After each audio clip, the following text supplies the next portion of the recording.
China's balancing act between US and Russia reflects shifting global power dynamics. Just days after President Donald Trump departed Beijing following his summit with Chinese leader Xi Jinping, Russian President Vladimir Putin arrived in the Chinese capital, underscoring Beijing's increasingly delicate effort to balance ties with two rival powers whose relationships with China are moving in sharply different directions. The back-to-back visits offered a revealing contrast. Trump's trip produced no joint statement, no signed agreements, and no joint press conference. So far, there have only been official announcements of Boeing jet purchases and tariff reductions.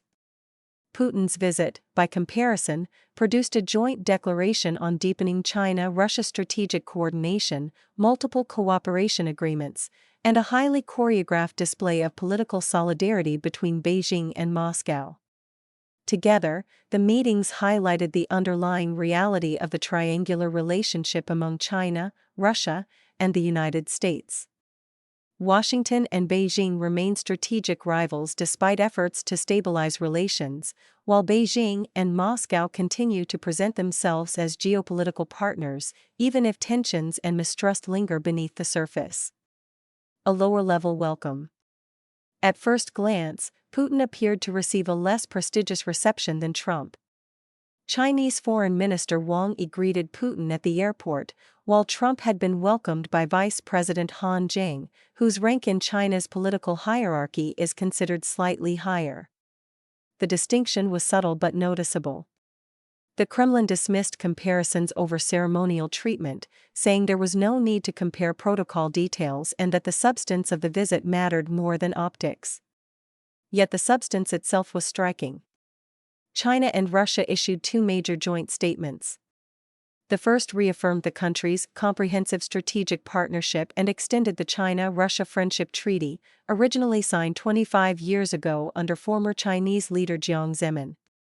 The treaty has long carried symbolic sensitivity inside China because it effectively formalized long-standing territorial arrangements inherited from earlier agreements with Russia, including territories ceded during the Qing dynasty that some Chinese nationalists still regard as historically contested. The renewal of the treaty reinforced the Chinese Communist Party's long-standing prioritization of strategic alignment with Moscow over nationalist territorial claims. A joint vision against Western dominance. The second declaration carried even broader geopolitical significance.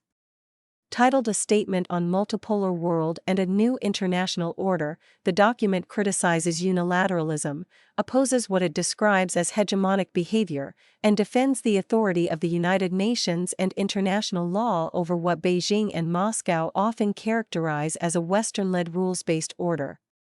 Although the United States was not named directly, the message was unmistakable. The language echoed years of Chinese and Russian criticism of U.S. global influence and Western security alliances. One section condemned the unrestrained expansion of military alliances, widely interpreted as a reference to NATO enlargement, a central justification used by Moscow for its invasion of Ukraine. Yet the same statement also called for disputes to be resolved peacefully through dialogue, creating an apparent contradiction given Russia's ongoing war in Ukraine. The two leaders also oversaw the signing of roughly 40 cooperation agreements covering trade, technology, education, and other sectors. Despite the carefully staged symbolism of equality between the two powers, the underlying balance in the relationship has shifted noticeably since the start of the Ukraine war. Once considered the senior partner, Russia has become increasingly dependent on China economically and diplomatically as Western sanctions deepen Moscow's isolation. With the war continuing to strain Russia's economy and military resources, Beijing remains one of the few global powers both capable of and willing to provide meaningful political and economic support. What remains less clear is how far China is willing to go. While Beijing has strengthened trade ties with Moscow and provided dual-use technologies that Western officials say support Russia's war effort, it remains uncertain whether China would openly escalate military assistance at the risk of severely damaging relations with Europe. No illusions in U.S.-China relations. If the Putin meeting showcased strategic alignment, Trump's visit highlighted the limits of any U.S.-China rapprochement.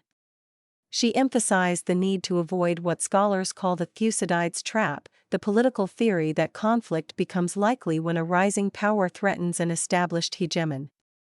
The phrase has become a recurring theme in Xi's rhetoric about U.S.-China relations, reflecting Beijing's view that global power is shifting away from the West and toward China. However, the concept also carries implicit assumptions that China is a rising challenger and the United States is a declining power.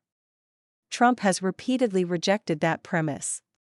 During the visit, he stressed that the United States remains stronger than ever, reflecting a fundamental divide between Washington and Beijing over the future global order.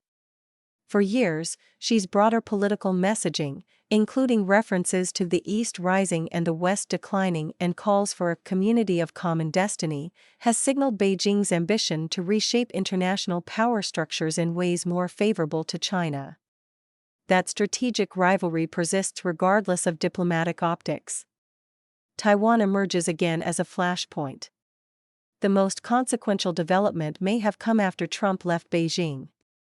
Speaking to reporters before boarding Air Force One at Joint Base Andrews, Trump confirmed that he intended to speak directly with Taiwanese President Lai Ching-te. "I'll speak to him," Trump said. "I speak to everybody. We have that situation very well in hand. We'll work on that, the Taiwan problem." If such a call were to take place, it would carry enormous symbolic significance. Since Washington switched diplomatic recognition from Taipei to Beijing in 1979, there has been no publicly known direct conversation between sitting leaders of the United States and Taiwan. In 2016, then Taiwanese President Tsai Ing-wen had a congratulatory phone call with then-President-elect Trump after his election victory. That call triggered sharp protests from Beijing and raised concerns that Trump was willing to challenge long-standing diplomatic norms governing U.S.-Taiwan relations. This time, the stakes could be higher because the conversation would likely involve substantive policy issues rather than a ceremonial exchange. The discussion could involve arms sales, Taiwan's defense spending, semiconductor production, or supply chain relocation to the United States. Unlike previous frameworks governing U.S.-Taiwan relations, including the Taiwan Relations Act, the U.S.-China Communiques, and the Six Assurances, direct leader-level coordination between Washington and Taipei has historically been limited. Trump's willingness to engage Taiwan's president directly suggests a greater readiness to test Beijing's red lines. At the same time, Lai has not dramatically altered Taiwan's cross-strait policy since taking office, instead maintaining the island's long-standing status quo position.